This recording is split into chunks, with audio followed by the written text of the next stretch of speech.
예, 그렇습니다. 작년 살인범죄 여성 피해자 숫자가 어느 정도 되는지 대략 아십니까?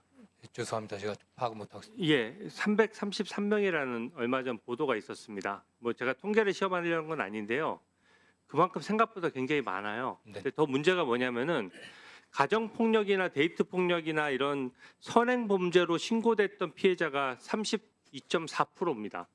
그 얘기는 뭐냐면은 가정폭력으로 여러 차례 신고됐던 사람들에 대해서 좀 더 예산을 들여서 세밀하게 피해자를 보호했다면은 소중한 생명을 지킬 수 있었다는 얘기예요. 네.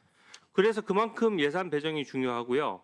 올해 5월에 전 연인에게 납치 살해됐던 피해자가 무려 피해 신고를 9차례나 했는데 국가가 제대로 보호하지 못한 사건도 있었습니다.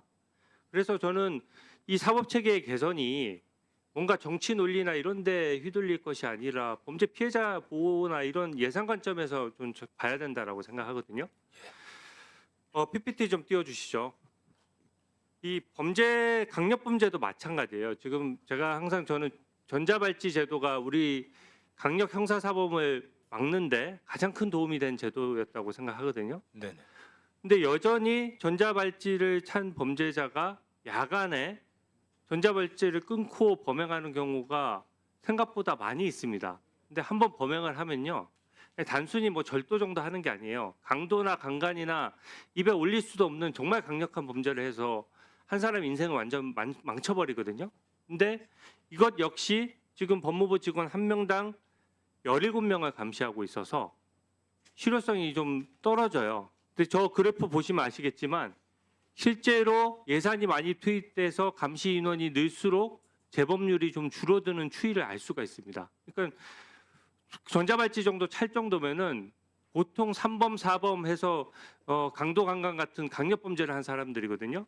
여기만 정확하게 정밀 감시를 해도 우리나라 재범률을 확실하게 줄일 수 있습니다. 근데 혹시 전자발찌 감시 인원의 그 예산이 얼마 정도 되는지 아세요? 아마 파악이 안 되셨을 거예요. 죄송합니다. 예, 괜찮습니다. 지금 후보자니까 당연하죠. 근데 이게 300억 정도거든요.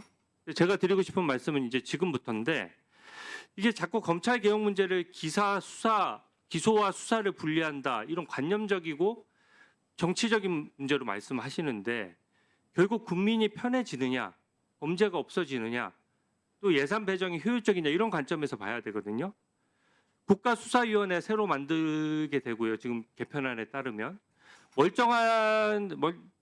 멀쩡하게 지금 검찰 운영되는데 문제점이 있는 것들은 그것만 고치면 되는데 검찰은 기존에 있던 인원들을 또 자르지는 못해요. 공소청이라는 이유로 기소만 딱 담당하게 하면서 기존 인력은 또 유지를 해야 되고 검찰청에서 공소청으로 이름 바꾸니까 모든 간판부터 시작해서 모든 직기류 내용들을 다 예산 들여서 다 바꿔야 되고요. 그 다음에 너무 복잡해져요. 국가수사위원회, 중수청, 검찰, 경찰, 공수처에다가 지금 특검 3개 별도로 가동 중이죠. 또 상설특검도 있습니다. 국민들이 어디서 조사받을지 너무 헷갈릴 정도입니다. 예를 들어서 뭐 이 어떤 특정 그 지방에서 보이스피싱이나 예를 들어서 저 사이버 도박 범죄가 발생했다. 지금 바뀐 법에 따르면 중수청에서 수사해야 됩니까? 경찰에서 수사해야 됩니까? 공수처에서 수사해야 됩니까? 바로 즉답이 안 되시죠? 네. 장관님이나 저처럼 법률을 좀 오래 한 사람들도 지금 즉답을 할 수가 없는 상황이에요. 일단 제도가 너무 복잡하고요. 그 다음에 내가 고발했느냐, 고소했느냐, 112 신고했느냐에 따라서 이의 절차가 다 다릅니다. 예를 들어 중수청에서 수사했는데 내가 내가 피해를 봤는데 내가 이의 제기를 하려고 그러면 지방중수청 갔다가 또 중앙중수청 갔다가 또 국가수사위원회 또 가야 돼요. 이렇게 복잡한 제도가 어디 있습니까? 혹시 국가수사위원회 인력 얼마에 예산 연간 얼마 드는지 아세요? 아직 전혀 검토된 바가 없는 걸로 알고 있습니다. 이게 비용 추계도 나와 있어요. 지금 예산이 지금 1,500억 원으로 잡혀 있습니다. 그리고 중수청은요. 지방중수청까지 다 합치면 지방중수청 몇 개 설치됩니까? 광역 단위로 한 5개 이상은 설치된. 그게 다 대통령령에 위임돼 있고 지금 검찰청처럼 지청 단위까지 다 만들려면은 네네. 전부 다 사무실 설치하고 거기 인력 새로 다 뽑아야 돼요. 근데 이게 예산으로는 추계도 지금 안 나와 있습니다. 근데 이런 식으로 예산을 중복으로 하는 것보다 진짜 필요한 예산 써야 되지 않겠냐는 얘기인데 어떻게 생각하십니까? 네, 위원님 추적하신 뭐 범죄 예방이라든가 어떤 교정 교화, 이민 관련 굉장히 중요한 업무들입니다. 특히 검사들의 후견적 역할들이 굉장히 크기 때문에 그런 부분들이 소홀하지 않게 돼야 된다고 보고 있고요.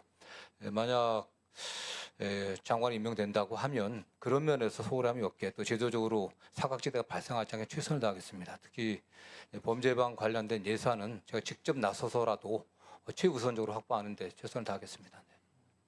제도를 좀 제대로 설계하자는 얘기. 너무 급하게 가다가는 진짜 큰일 날 것 같아요. 어떤 국회 논의 과정에서 존경하는 위원님께서 말씀하신 그런 부분들이 좀 충분히 또 세밀하게 논의돼야 된다고 생각하고 있습니다. 네. 예, 수고하셨습니다. 다음은 박근택 의원님 질의해 주십시오.